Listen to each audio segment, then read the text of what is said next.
Maria, just that point you made, because we talk about even in India, and of course at NDTV we identify with some of that, because when you see government agencies go after journalist organizations, when you see funding methods being set off, when you see government agencies doing tax raids, and you as well were convicted for libel. You faced a jail term, you actually went to jail, got out only on bail.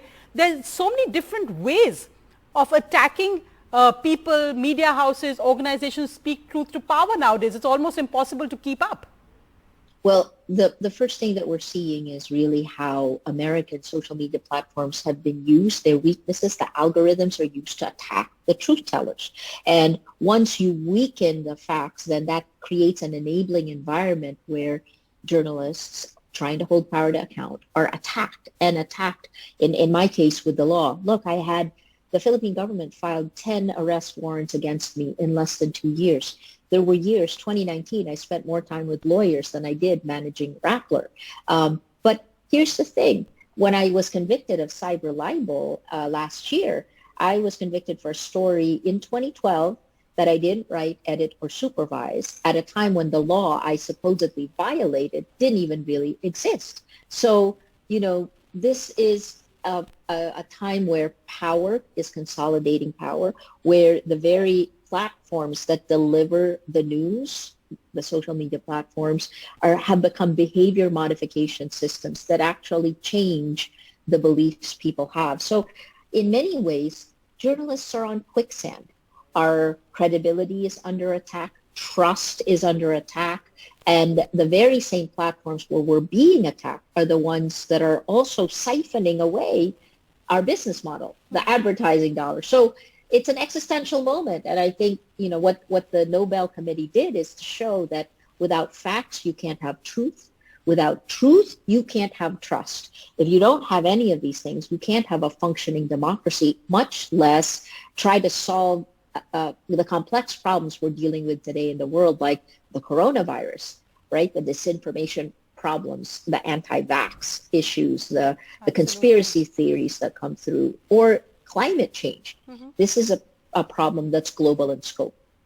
In fact, and without freedom of expression, I mean, it seems such a simple concept, but really to award freedom of expression, the fight for it as a global battle for peace and for democracy, I think is so important as well. And you, of course, Maria, have taken on the president of the Philippines, not him personally perhaps, but just views on drugs, what he's been saying, the drug scandals, issues of corruption, issues of misogyny.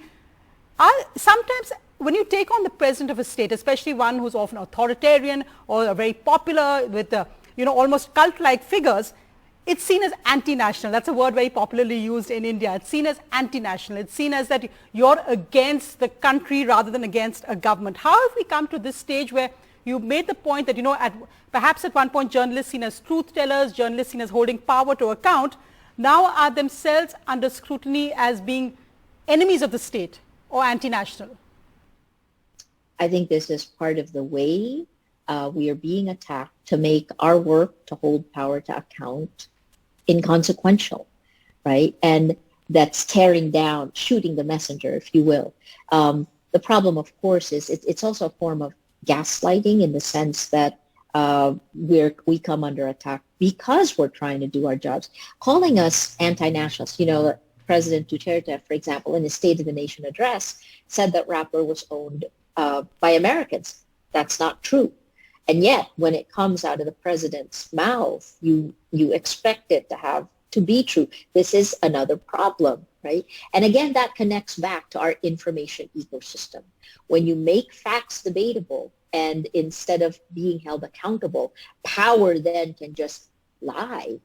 We're in a different world. And that's, I think, part of what the choices of the Nobel Committee showed, is that journalists like us who continue to try to hold the line, to try to hold power, tremendous power to account, that it has become even more difficult to do that. And by giving Dimitri, Dima, and I this, I hope we stand for all of the journalists around the world who are doing our very best to keep power in check.